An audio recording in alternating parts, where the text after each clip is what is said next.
Já se passaram 4 anos desde que eu vivo no Brasil. Hoje eu me considero uma das pessoas mais gratas que existe por esse país. Isso porque literalmente o Brasil mudou a minha vida. Isso não significa que passei a ganhar milhões, comprei casa, comprei carro, nada disso. Pelo contrário, hoje eu vivo dividindo contas com os meus colegas. Sou estudante, então divido conta. O motivo pelo qual eu gosto muito do Brasil é óbvio, conhecimento. Para ser sincero, o Brasil é um dos poucos países que despeja conhecimento. Basta você ter internet. Além disso, eu tive várias outras experiências, que marcaram muito a minha vida e que fizeram de mim uma nova pessoa, como cultura, a comida, o calor humano que eu tive das pessoas, os lugares que eu conheci do Brasil, basicamente me fizeram perceber o mundo de uma outra forma, e isso fez com que eu me tornasse uma pessoa diferente e melhor.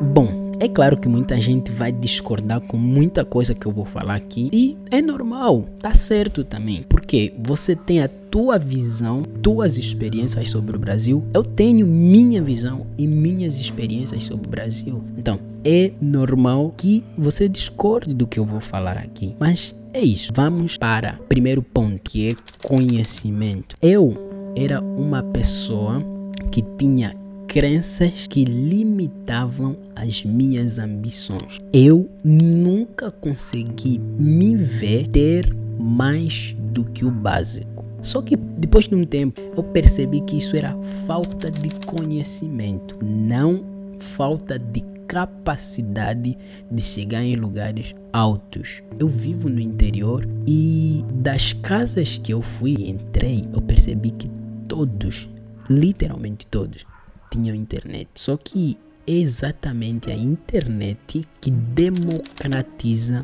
o conhecimento. O Brasil tem 84% de cobertura de internet, ou seja, 84% da população brasileira tem internet. E para mim isso é absurdo, porque na minha realidade em Angola eu não conseguiria ter isso. Em Angola tem pessoas que têm internet. Quem tem dinheiro tem internet, porque a internet em Angola é muito mais cara do que aqui. Então, para você ter internet é preciso ter muito dinheiro. E se você é pessoa com pouco poder aquisitivo, claramente que você vai ter pouca internet. Então, quando cheguei aqui, eu comecei a entender na escola, comecei a aprender muito, porque eu entrei no grupo de pesquisa, abriu a minha mente e eu comecei a entender que eu podia ir muito longe. De uma forma geral, eu também comecei a entender que a única forma que existia de um pobre mudar de classe não era o estudo simplesmente, era também, por exemplo, pela própria internet. Existiam muitos outros vários caminhos de você conseguir ter acesso à riqueza. Um exemplo bem prático que me chocou muito foi o Luva de Pedreiro. Ele vivia no interior da Bahia, ninguém lhe conhecia. De uma hora para outra ele estava viral, de uma hora para outra ele já estava a viajar para a Europa. São coisas que você não consegue ver um Luva de Pedreiro, conseguir chegar onde ele chegou no modelo tradicional. Eu percebi isso. E no Brasil tem muita gente que realmente que eles conseguiram conhecimento por meio da internet. Com esse conhecimento, eles se tornaram grandes. O Whindersson Nunes.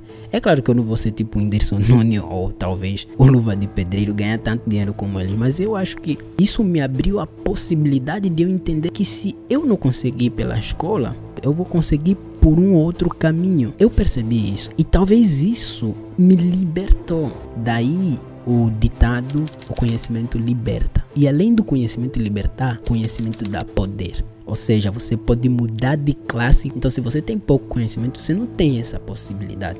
Mas se você tem muito conhecimento, você tem essa possibilidade. Talvez é o ponto mais importante da minha vida.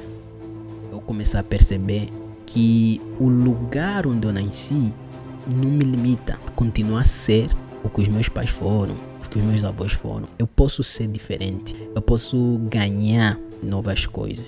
Então isso para mim foi forte demais. Vou para o segundo ponto, já desenvolvimento profissional e pessoal. Tem uma frase do Seneca, que essa frase diz o seguinte: a sorte ajuda os homens preparados. Ou seja, isso me fez entender que a sorte não é simplesmente a oportunidade, mas a sorte é a preparação e a oportunidade. Isso é que cria a sorte, porque você pode ter a oportunidade, se você não estiver preparado, não vai ser possível você se encaixar naquela oportunidade, entendeu? Então isso me fez pensar muito que eu precisava me desenvolver como pessoa, ter mais habilidades. Eu comecei a entender que academia é uma coisa, mercado é outra coisa. O fato de você ter um diploma não garante que você vai chegar onde você deseja chegar. Você muitas das vezes precisa de um curso profissional. Você muitas das vezes precisa de uma habilidade extra. Vocês já viram que quando você vai, por exemplo, procurar um emprego e aí falam assim, diferencial, CNH, diferencial, curso de inglês. Então você começa a perceber que o que você tem muitas das vezes não vai ser suficiente para o mercado que existe. O Brasil, para mim, é um dos países com muitas oportunidades, mas para você conseguir se encaixar numa boa oportunidade, porque oportunidade só tem, uma boa oportunidade, você precisa ter muitas habilidades. Quando comecei a entender isso, eu comecei a falar, eu preciso me desenvolver pessoalmente. Então eu comecei a pensar em desenvolvimento pessoal e desenvolvimento profissional. É algo que eu aprendi e eu vou levar para minha vida. Outra coisa que eu aprendi aqui no Brasil é a cultura da simplicidade. Eu acho que os brasileiros são simples, tá? Isso não significa que os angolanos não sejam, mas eu acredito que os brasileiros são mais simples do que os angolanos. Porque eu vivi em Angola e eu vivo no Brasil. Em Angola eu conheci pessoas simples, mas no Brasil eu conheci muito mais pessoas simples. E pessoas simples em lugares ou com títulos que eu acreditava que não seria possível que essas pessoas fossem simples. Por exemplo, eu já vi professores que não querem ser chamados pelo título, porque ele acha que não tem número suficiente de publicações para ele ser chamado, por exemplo, de pesquisador. E isso me chocou, porque ninguém é detentor de todo o conhecimento. E quando você possui algum conhecimento, deve servir os outros e não humilhar. Uma das coisas importantes que eu percebi é que, por exemplo, um professor em Angola, muitas das vezes se acham sempre que são detentores do conhecimento. Eu não estou a dizer que são todos os professores. Tem professores simples, tem professores simples, tem professores humildes, mas que a maior parte dos professores você vê que são isso, a maior parte dos chefes são isso. Você, por exemplo, está na fila de um banco em Angola. Se uma pessoa for chefe, se uma pessoa trabalha no governo, tem um bom cargo, ele não vai te esperar você. Ele vai entrar direito, assim, direito. Isso mostra que muitas das vezes o conhecimento dá poder às pessoas, só que as pessoas com poder humilham os que não têm poder.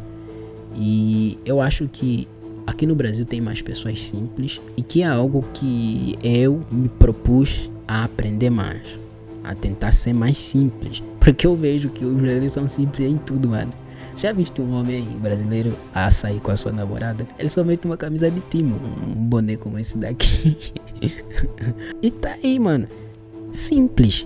Eu não tô a dizer que o que é certo, o que é errado, mas eu acho que uma das coisas, muitas das vezes, facilita mais viver, né? Porque se você é simples, por exemplo, você consegue sustentar um nível de vida baixo. Se você não é simples, você não consegue sustentar. E muitas das vezes você vai ter que se exibir, mostrar que você tem mais, mas enquanto você não tem, entendeu? Então eu acho que essas coisas aqui eu aprendi muito. Que eu inclusive eu tenho um amigo que o nome é Alisson. Mano, o Alisson é uma das pessoas mais inteligentes que eu já vi. Ele é muito inteligente, mano, mas é muito simples ao mesmo tempo. Eu pensei, como pode uma pessoa ser tão inteligente e ao mesmo tempo ser tão simples? Aqui simplesmente você conversa com os professores, na boa. Você faz amigos professores, na boa. Mano, isso aqui em Angola, assim, muitas das vezes é impensável. E... sobre racismo. Então, sobre racismo só sabia superficialmente. Principalmente quando acontecesse um racismo com algum angolano em Portugal ou no Brasil, sabe? São algumas notícias mínimas, pontuais que a gente viu na televisão que aconteceram. Então eu não tinha nem noção da minha cor.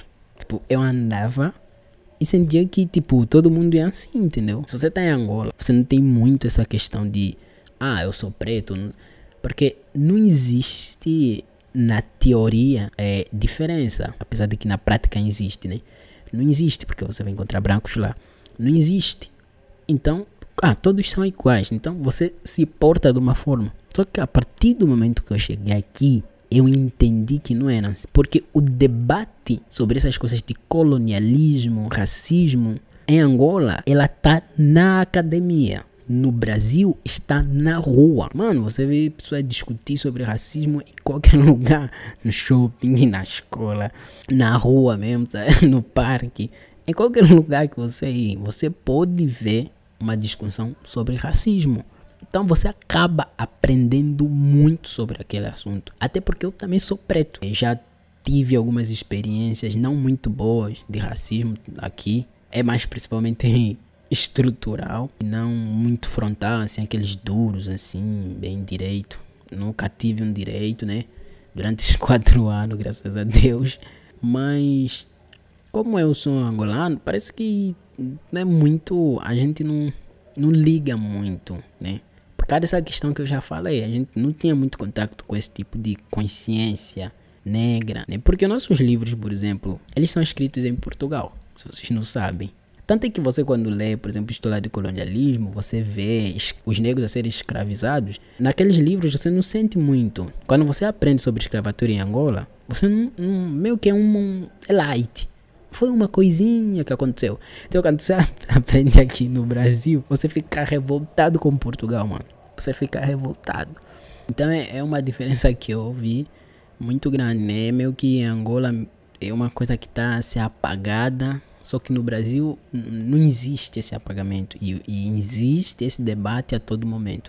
Então é algo que eu aprendi muito, né? Até porque eu preciso realmente aprender para saber se posicionar, porque a qualquer momento eu posso passar por essa situação porque eu sou preto, né? Outra coisa que eu aprendi sobre o Brasil é a cultura da comoção. Eu sempre gosto de brincar que o brasileiro não pensa com a mente. Eu gosto de brincar que o brasileiro pensa com o coração. Tudo porque eu vejo vocês. O Brasil é muito comovido. É muito fácil você ver numa final de uma taça um brasileiro chorar, na música chorar, conseguiu alguma coisa, chorar, perdeu alguma coisa, chorar. E meio que é um comportamento um pouquinho raro em Angola. Aqui o pessoal se comove mais, pelo que eu vejo. Até porque você não vai ver só essa comoção em sítios pontuais. Você vai ver assim, tem, por exemplo, um motoboy sofreu racismo. No outro dia já tem emprego para ele. Porque o pessoal, principalmente quando são as questões nacionais, gerais, que alguma pessoa é humilhado publicamente, o público se comove muito facilmente. Eu acho isso muito bom mesmo. Um motoboy, por exemplo, perdeu a moto, roubaram a moto dele, né? Outro dia já tem vaquinha para comprar outra moto. Mano, isso é assim uma das coisas sensacionais, né? Eu não sou muito uma pessoa comovida, sou muito mais coração de pedra. Brincadeira. Mas eu não me comovo muito, mas assim, o tempo que eu comecei a viver aqui, eu comecei a perceber que isso é bom. Porque independentemente do objetivo que as pessoas tenham tido nessa comoção, pelo menos existe ajuda. E você vai perceber que dentre as organizações voluntárias que vão para Angola, que vão para Moçambique, você vai perceber sempre que uma boa parte são os brasileiros. Eu já conversei com muitas dessas pessoas, nem todos que vão lá têm muito. Ou seja, eles simplesmente têm a vontade de ajudar. Eles têm um coração de ajudar, mas não necessariamente muitos deles têm muito. Então eu acho isso sensacional. São coisas que eu aprendi vivendo no Brasil. Tem muito mais coisas, mas para esse vídeo é tudo que eu tinha para falar para vocês. Você chegou até aqui, eu do fundo do meu coração te agradeço por assistir esse vídeo completo e eu te convido a se inscrever no canal, a deixar um like e assista outros vídeos no canal. Tem outros vídeos que eu falei sobre o Brasil também, tem outros vídeos que eu falei sobre outras coisas e eu vou continuar a postar. Então se inscreva, ative o sininho para você receber notificações idênticas sobre vídeos em que eu vou falar sobre essa questão, tá? Então muito obrigado pessoal, até mais.